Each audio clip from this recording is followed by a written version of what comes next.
Malam itu, langit di desa Wonogayu Asri tampak kelabu. Udara dingin turun bersama kabut tipis yang merayap dari arah hutan. Di lapangan desa, panggung sederhana berdiri, papan kayu, lampu sorot seadanya, dan sound system yang kadang mendengung karena sambungan listrik longgar. Di balik panggung itu, Laras, seorang penyanyi muda dari kota, sedang memoles lipstiknya di depan cermin kecil. Riasannya sederhana, tapi wajahnya sudah terlihat lelah. Perjalanan dari kota ke desa itu memakan waktu hampir 5 jam. "Udah siap, Ras?" tanya Rio, pemain keyboard yang juga sekaligus temannya sejak lama. "Iya, bentar lagi." "Kamu kok pucat, ha? Sakit?" Laras menunduk sebentar. "Enggak, cuma lagi datang bulan aja." Rio hanya mengangguk pelan, tak menanggapi. Namun, dari luar tenda, seorang panitia tua yang sedang menata kabel sempat menatap Laras lama, seolah mendengar percakapan mereka. Tatapan matanya tajam, tapi segera berpaling tanpa berkata apa-apa. Malam pertunjukan. Acara dimulai pukul 8 malam. Angin dari arah hutan terasa aneh.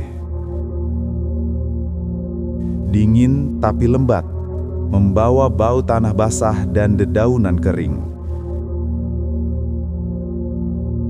Di saat Laras naik ke panggung, lampu sorot langsung menyala. Ia mulai bernyanyi, suara merdunya mengalun lembut ke seluruh lapangan desa. Namun baru 2 lagu berlalu, hal-hal ganjil mulai terjadi. Kabel mikrofon yang tadi diam tiba-tiba bergerak sendiri seperti terseret sesuatu di bawah panggung. Beberapa kali, Laras merasa ujung roknya seperti disentuh angin, padahal tak ada hembusan kencang. Rio sempat melirik ke arah bawah panggung. Gelap, tapi seolah ada bayangan orang berjalan pelan. Dan di tengah lagu ketiga, di sela-sela dentingan keyboard, Laras mendengar jelas. Suara sandal menyeret, langkah berat, tepat di belakangnya. Ia sempat menoleh, tapi tak ada siapapun di sana. Hanya kabel yang terjulur dan mikrofon cadangan di atas kursi. Acara selesai pukul 10 malam. Laras dan Rio pulang bersama menggunakan mobil panitia. Sepanjang perjalanan, Laras diam. Matanya terus menatap keluar jendela ke arah hutan yang gelap. "Ras, kamu kenapa sih?" tanya Rio. "Tadi, waktu nyanyi, aku dengar ada orang jalan di belakang. Tapi pas aku nengok, kosong." "Mungkin panitia," jawab Rio. "Enggak, Ri. Aku lihat kabelnya kayak digeret. Kayak ada yang mainin." Rio tak membalas. Di kaca spion, ia sempat melihat bayangan hitam di tepi jalan desa. Sosok perempuan berjalan pelan, memakai kebaya lusuh, kepalanya menunduk, kakinya kotor, penuh tanah. Begitu mobil lewat, sosok itu hilang. Malam di penginapan. Mereka menginap di rumah salah satu warga yang disewakan untuk tamu acara. Rumah kayu sederhana, tapi bersih. Laras tidur di kamar depan, Rio di ruang tamu. Sekitar tengah malam, Laras terbangun. Udara kamar terasa berat. Ia tak bisa menggerakkan tubuhnya. Matanya terbuka, tapi tak bisa bersuara. Di sudut kamar ia melihat sesuatu. Bayangan hitam berdiri di depan lemari. Tinggi, kurus, rambutnya panjang menutupi wajah. Dari bawahnya terdengar suara seperti air menetes atau darah. Kenapa kau masuk tanpa izin?" Suara itu lirih, tapi jelas. "Kau kotor. Kau tidak suci. Tempat ini bukan untukmu." Laras ingin menjerit, tapi tubuhnya terkunci. Matanya menangkap kain putih lusuh yang melayang pelan di udara. Lalu gelap.